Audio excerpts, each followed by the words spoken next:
Hi friends, welcome to literature glitz. ഇന്ന് literature ഗ്ലിറ്റ്സിൽ നമ്മൾ ഡിസ്കസ് ചെയ്യാൻ പോകുന്നത് ചാൾസ് ലാംബിനോടനുബന്ധിച്ചിട്ടുള്ള കുറച്ച് ക്വസ്റ്റ്യൻസ് ആണ്. Charles Lamb was born in London in 1775. He formed a lifelong friendship with Coleridge at Christ's Hospital, and അദ്ദേഹം എസ്സേയ്സ് ആണ് കൂടുതൽ എഴുതിയിരുന്നത്.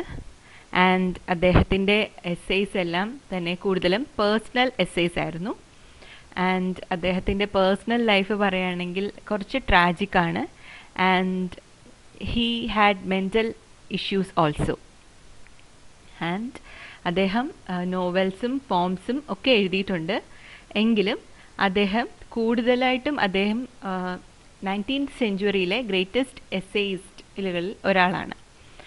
ആൻഡ് അദ്ദേഹത്തിൻ്റെ എസ്സേയ്സ് എല്ലാം തന്നെ അദ്ദേഹത്തിൻ്റെ പേഴ്സണൽ ആൻഡ് ഓട്ടോബയോഗ്രഫിക്കൽ ആയിട്ടുള്ള കാര്യങ്ങൾ കാണാം. And his essays are retrospective in character and cast. Okay, and അദ്ദേഹത്തിൻ്റെ ലൈഫിൻ്റെ മെമ്മറീസ് എല്ലാം തന്നെ അതിലുണ്ടാവും. Okay, let's see some of his important questions. First question, dash is the pen name of Charles Lamb. Charles ലാംബിൻ്റെ pseudonym അല്ലെങ്കിൽ pen name എന്തായിരുന്നു?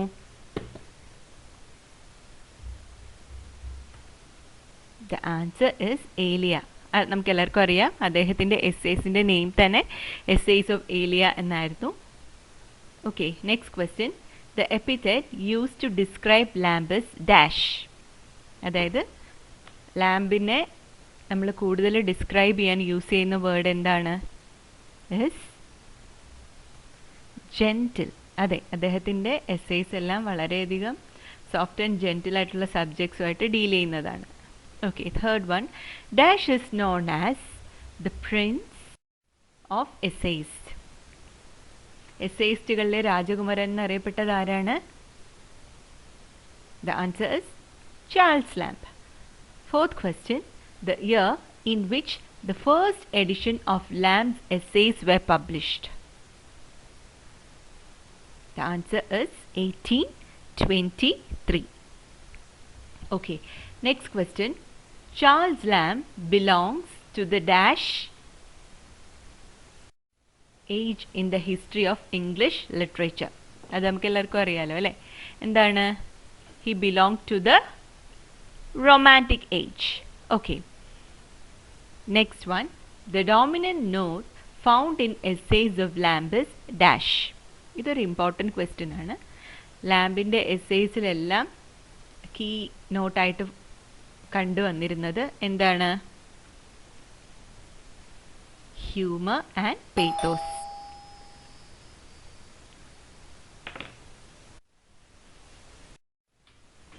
Next question, Dream Children, a reverie is an essay by dash. Charles Lamb. Eighth question, in the Dream Children, the children are dash and dash. John and Alice. ഈ dream children എന്ന് പറയുന്ന essay is A very personal one. ഇതിൽ അദ്ദേഹം Charles lamp അദ്ദേഹത്തിൻ്റെ കുട്ടിക്കാലത്തെക്കുറിച്ചും അദ്ദേഹത്തിൻ്റെ സിബ്ലിങ്സും ഒക്കെ ആയിട്ടുള്ള ലൈഫിനെ കുറിച്ചും ഒക്കെയാണ് പറഞ്ഞിട്ടുള്ളത്. ഇത് അദ്ദേഹത്തിൻ്റെ ഏറ്റവും ഫേമസ് ആയിട്ടുള്ള ഒരു എസ്സേ ആണ്. Okay, next question, dash is a novel written by Charles Lamb. അദ്ദേഹം അധികം നോവൽസ് ഒന്നും എഴുതിയിട്ടില്ല. അദ്ദേഹത്തിൻ്റെ നോവലിൻ്റെ പേരായിരുന്നു Rosamund Grey. Rosamund Grey, it's a romantic novel. It is a story of a young man named Allan Clare and who loves Rosamund Grey, but their relationship comes to an end with her sudden death. അതൊരു tragic സ്റ്റോറിയാണ്. ഇതായിരുന്നു ചാൾസ് ലാംബിൻ്റെ novel.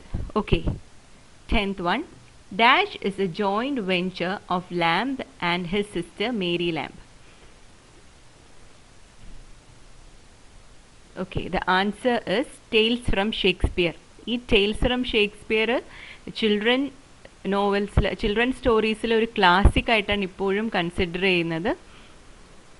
അദ്ദേഹവും അതായത് Charles ലാംബും അദ്ദേഹത്തിൻ്റെ സിസ്റ്ററായ Mary ലാംബും കൂടിയാണ് ആ ഒരു ബുക്ക് എഴുതിയത്. Okay. Who remarked Lamb as the most delightful, the most provoking and sensible man? ഇത് വളരെ ഫേമസ് ആയിട്ടുള്ള ഒരു കോട്ടാണ്. ഇത് ചാൾസ് ലാംബിനെ കുറിച്ച് ആരാണ് ഇങ്ങനെ പറഞ്ഞത്? The answer is William Hazlitt. 12th question. Farewell to Tobacco is a dash by Lamb. Farewell to Tobacco എന്ന് പറയുന്ന ലിറ്റററി വർക്ക് ഏത് ജോണറിലാണ് പെടുന്നത്? It was A poem. Okay, now let's see some of his important quotes. First one, this the privilege of friendship to talk nonsense and to have her nonsense respected. ഇത് important ആയിട്ടുള്ള ഒരു കോട്ടാണ്. Next one, I always arrive late at office, but I make up for it by leaving early. It's such a humorous quote, isn't it?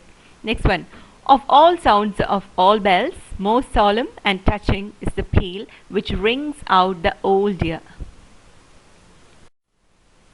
Fourth one, lawyers, I suppose, were children once. And fifth one, New Year's Day is every man's birthday. Okay. Thank you friends. Thank you for watching. Hope this video was useful for you. Keep supporting me.